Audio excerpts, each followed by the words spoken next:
Dan selanjutnya yang paling bahaya, silakan simak ya. Mohon maaf Bapak-bapak dan Ibu-ibu sekalian, kami tentunya institusi Polri menolak kalau sampai ada usulan Polri berada di bawah Kementerian Khusus. Dan saya minta seluruh jajaran laksanakan ini, perjuangkan sampai titik darah penghabisan. Terima kasih. Ya, ketika Kapolri menyampaikan pernyataan akan pertahankan posisi institusinya sampai di darah penghabisan dan memerintahkan semua jajarannya, alarm darurat demokrasi berbunyi keras. Alarm demokrasi berbunyi keras. Itu yang disampaikan Kapolri itu bahasa konflik, bahasa tekanan kekuasaan, bahasa intimidasi. Ini puncak dari 3 kali pembangkangan kebijakan terhadap negara oleh Kapolri.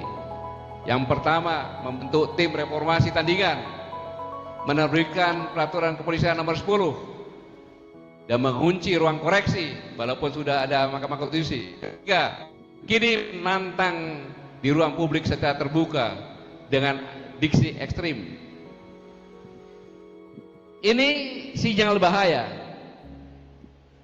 bahwa disiplin konstitusi sedang diuji secara terbuka. Pertanyaan sebenarnya, tantangan itu ditujukan kepada siapa sih? Ya dong, dia menantang kan? Tantangan itu kepada siapa? Pertanyaan mendasar yang tidak boleh dihindari harus dijawab itu.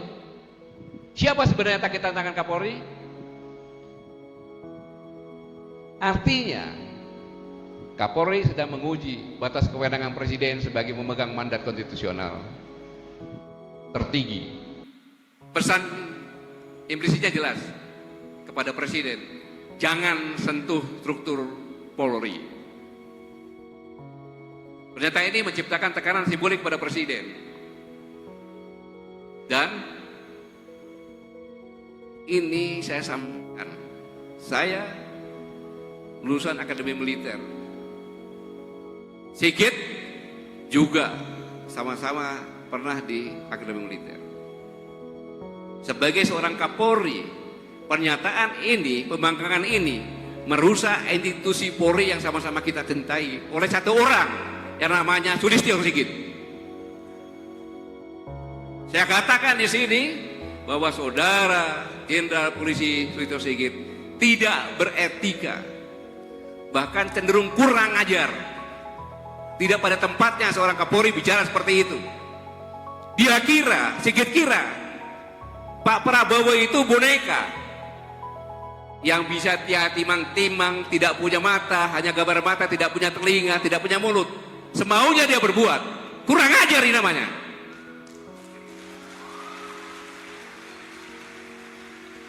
Dan Jenderal Polisi Sulistyo Sigit sudah melakukan pengkhianatan bersama-sama dukungan anggota DPR terhadap Presiden dan terhadap negara.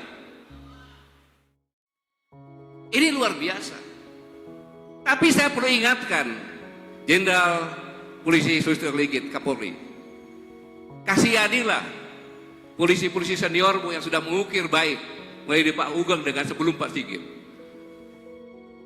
Ini pun Menteri Dalam Negeri pun mengatakan, saya tidak mau polisi di bawah kementerian. Siapa dia?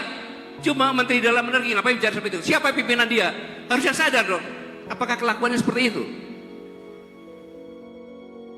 Itu pun pernyataannya itu sebelahnya ada Kabin. Dulu sama Kabin itu ngomong seperti itu. Bayangkan. Jadi dikiranya Jenderal Polisi gitu Pak Prabowo sebagai boneka, bisa dia mainkan. Saya ingatkan Jenderal Polisi Sulistyo Sigit,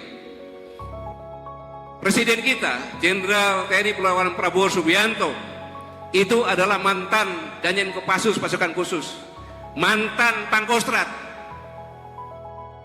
Tidak ada apa-apanya kamu. Dan dia sekarang Presiden sekaligus kepala negara. Jangan dianggap boneka. Itu kurang ajar. Saya gini karena saya sebagai warga negara, saya punya hak bicara untuk melindungi Presiden saya. Hak saya itu. Kalau saya diam, berarti saya seperti apa ya? Apa? Kalau dikatakan binatang paling jelek juga nggak ada itu kalau penakut. Apapun, semut pun kalau dijak gigit kan. Jadi kita harus bicara seperti itu. Itu pengkhianatan terhadap presiden sebagai pimpinannya. Undang-undang dasar, Undang-Undang Polri tahun 2002 pasal 8 ayat 1, polisi di bawah, ya, Kepolisian Republik Indonesia di bawah Presiden Republik Indonesia.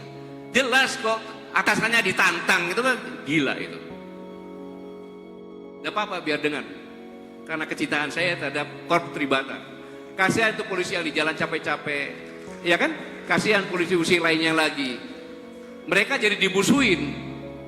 Jangan memusuhi rekan kita polisi-polisi yang lainnya. Ini hanya perbuatan satu orang yang namanya Jenderal Polisi Sulistyo Sigit yang merusak nama Korps Tribata.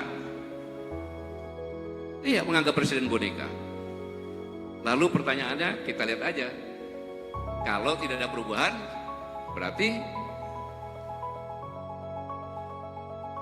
silakan analisa sendiri. Ya boneka beneran kan gitu.